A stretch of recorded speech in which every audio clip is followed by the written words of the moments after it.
Olá, sejamos todos bem-vindos para mais uma reflexão, mais um estudo do Evangelho de Jesus à luz da doutrina espírita.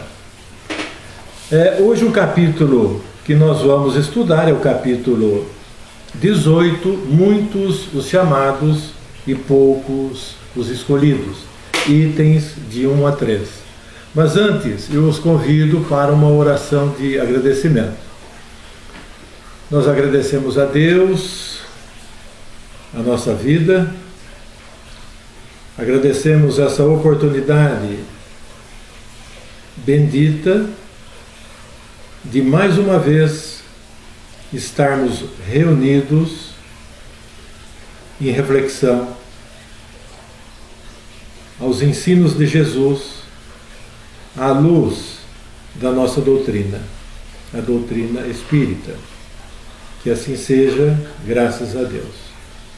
Bem, dando sequência à nossa reflexão, como nós já dissemos, itens 1 a 3 do nosso Evangelho, e eu quero considerar que o item 1 e o 2, ele fala a respeito da parábola da festa de núpcias.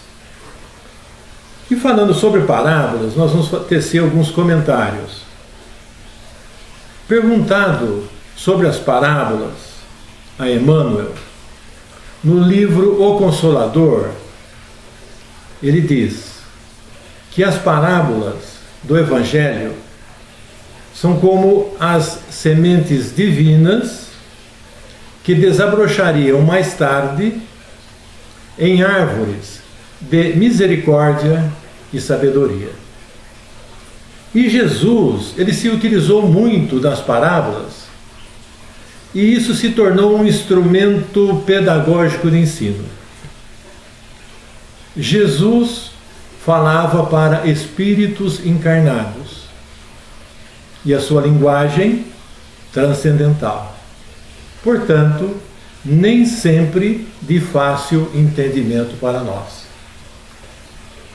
Pelas nossas imperfeições, seria muita pretensão de nossa parte nos elegermos como absolutos entendedores dos ensinamentos de Jesus constantes nas parábolas.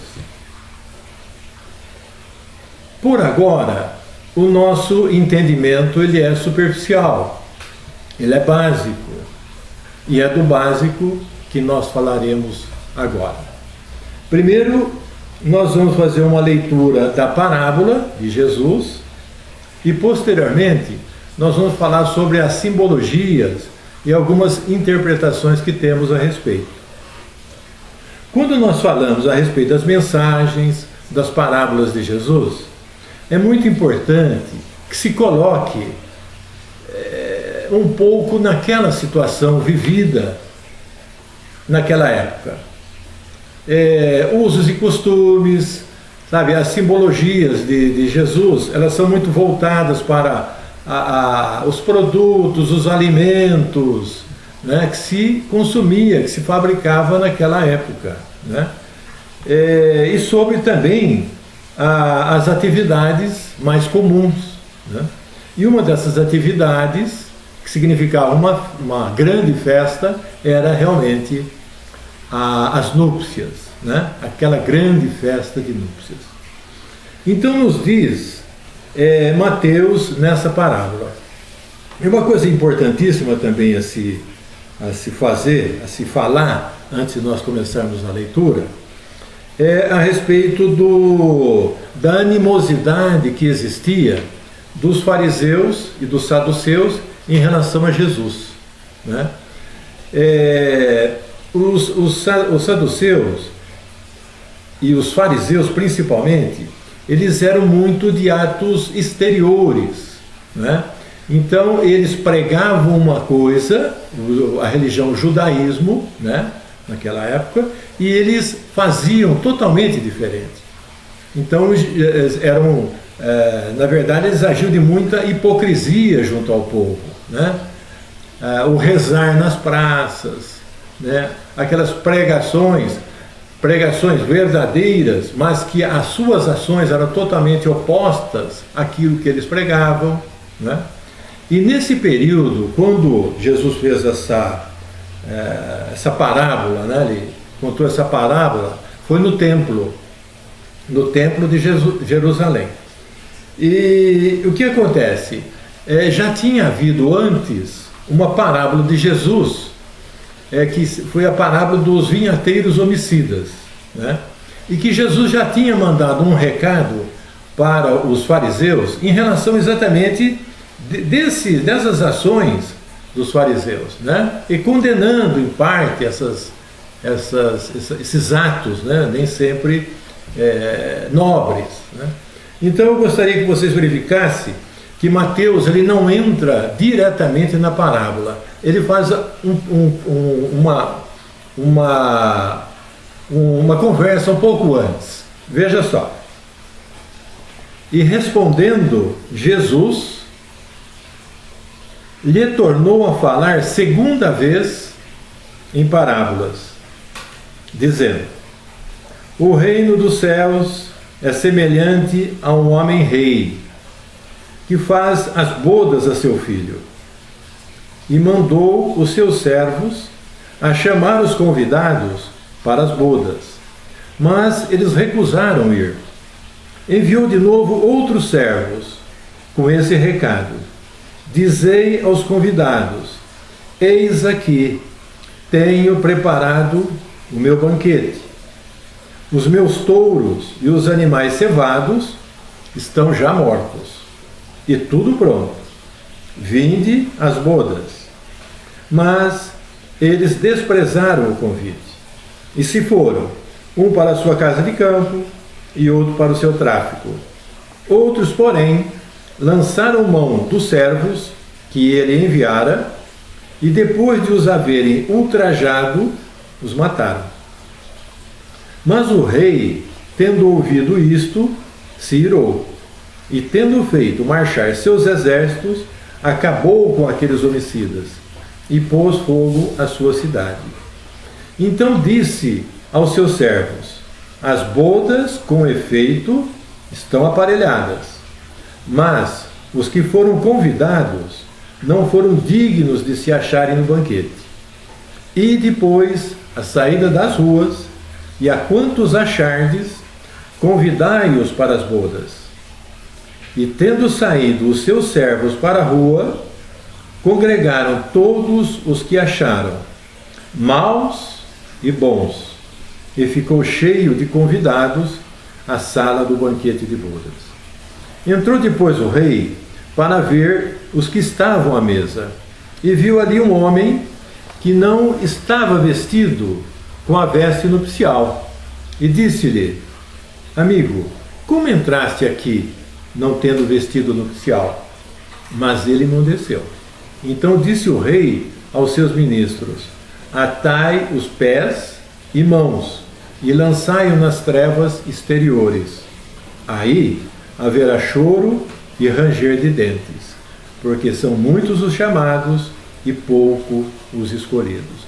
Isso está em Mateus, então, no capítulo 22, versículo de 1 a 4.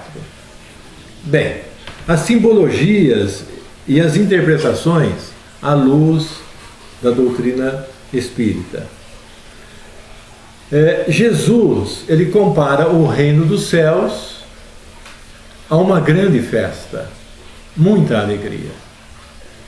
E a cultura judaica, ela já considera o casamento como sendo um ato sagrado. E nessa parábola, o casamento, ele significa uma aliança, né? Tradicionalmente é uma aliança, né? E aqui significa a aliança de Deus com a humanidade. As bodas do Filho, a simbologia, é simbologia que significa a chegada do Evangelho trazida por Jesus, pelo Cristo Jesus, né? O homem rei é Deus. O banquete e as suas iguarias o banquete representando o Evangelho e as iguarias, os seus ensinamentos. Ensinamentos estes que serviriam como alimentos espirituais.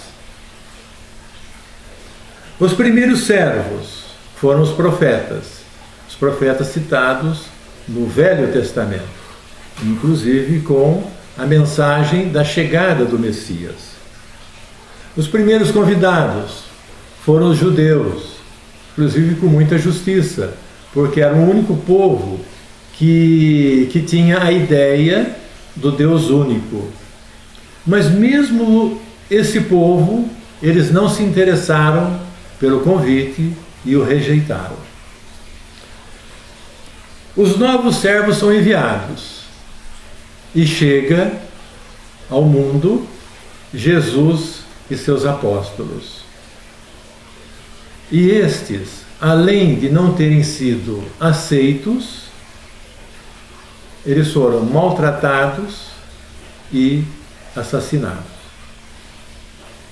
Mas o rei não desanima e as bodas continuam.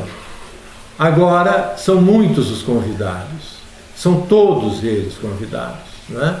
Então o convite se estende além da Judéia, passando pela Pérsia, Alexandria, e o Paulo de Tarso, no caso, ele se torna o grande apóstolo dos gentios, com fundações de igrejas, comunidades cristãs, enfim, um trabalho fantástico, consequente das suas viagens a toda aquela região. A veste nupcial, ela significa a sinceridade espiritual, a entrega, o acreditar, né? Isso daí seria a veste, os valores, né? Seria a veste nupcial.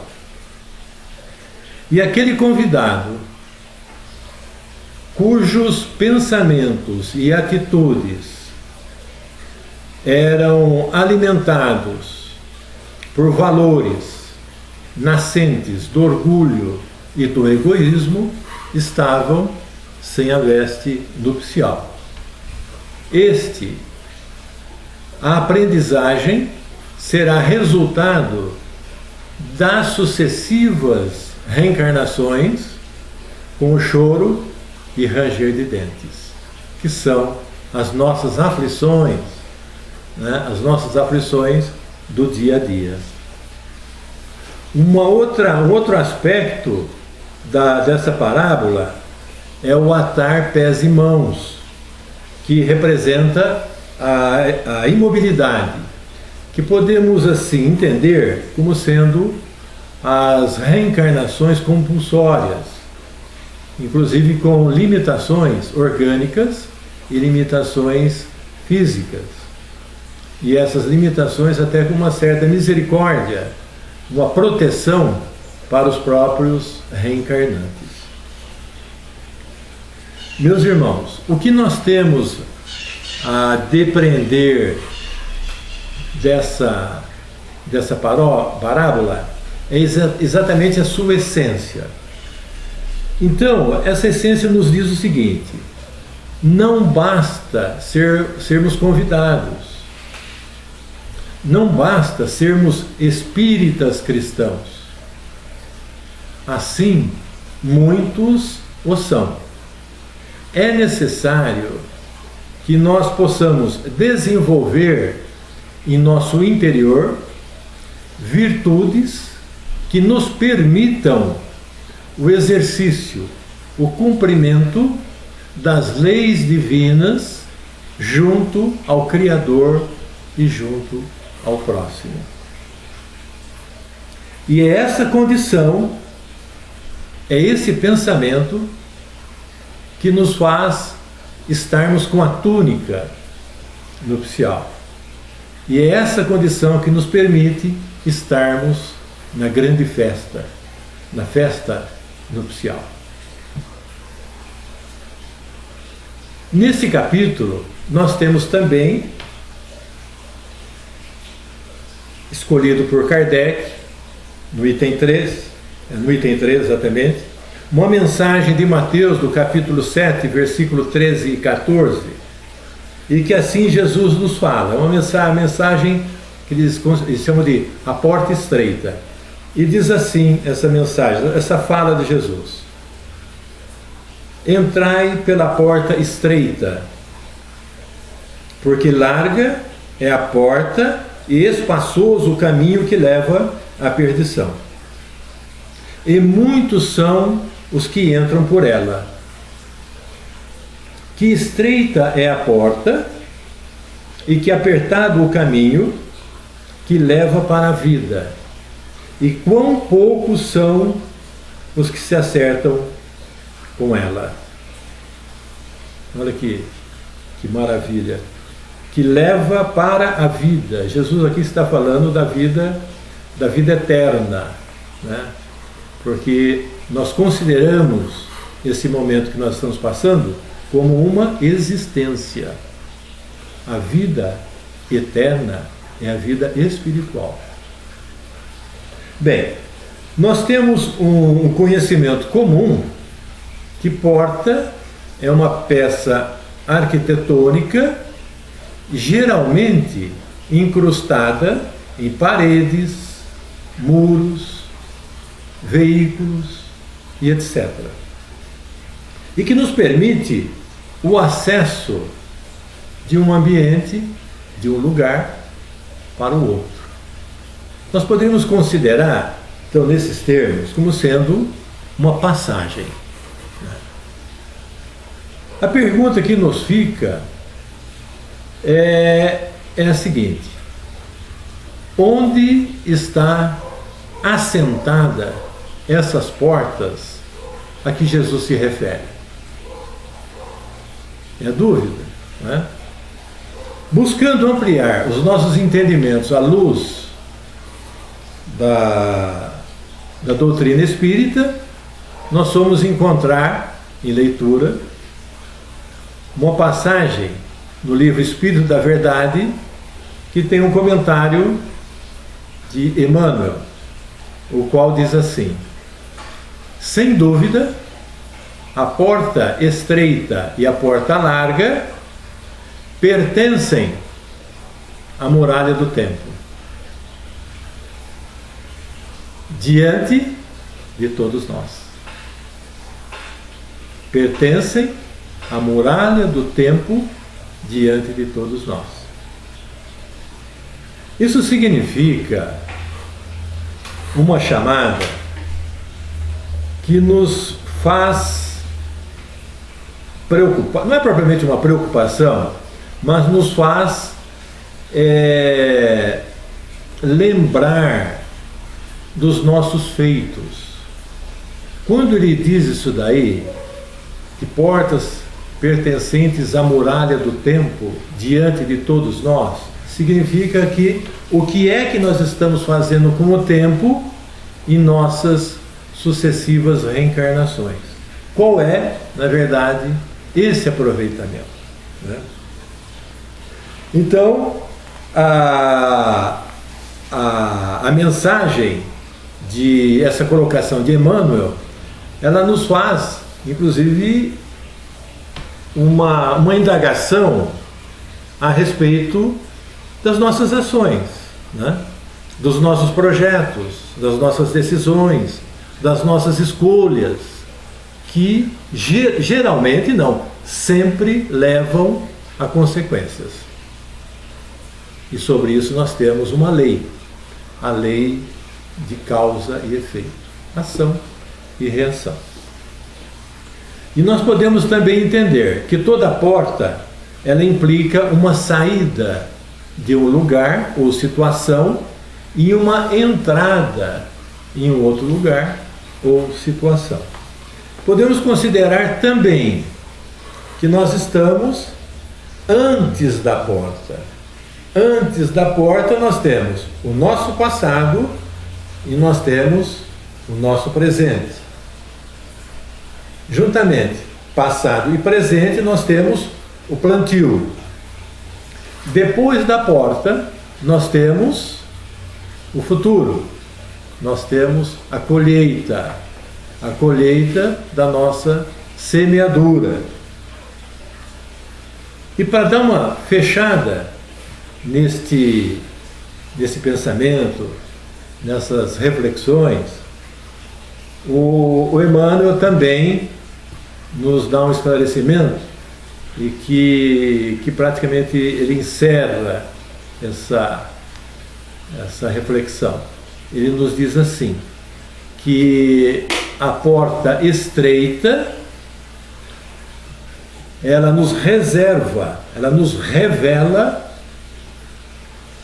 um acerto espiritual que nos faz marchar para a senda evolutiva.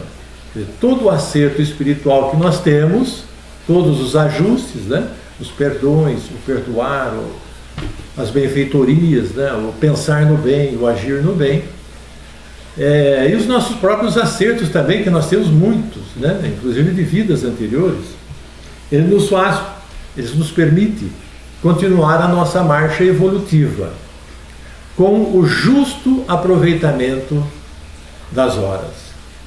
E a porta larga expressa-nos o desequilíbrio interior com que somos forçados à dor da reparação, com lastimáveis perda de tempo. Entendamos, meus irmãos, que o reino de Deus e a porta estreita, ela está e sempre estará à nossa disposição. E o convite para adentrá-los, ele é permanente. E quando lá estivermos, a festa é de extrema alegria e felicidade. E pertence a todos nós, dependendo apenas da nossa boa vontade. Só existe necessidade de uma senha. E essa senha é que sejamos melhores hoje do que fomos ontem. Fiquem com Deus, na paz e no amor de Jesus Cristo. Muito obrigado. Até a próxima vez.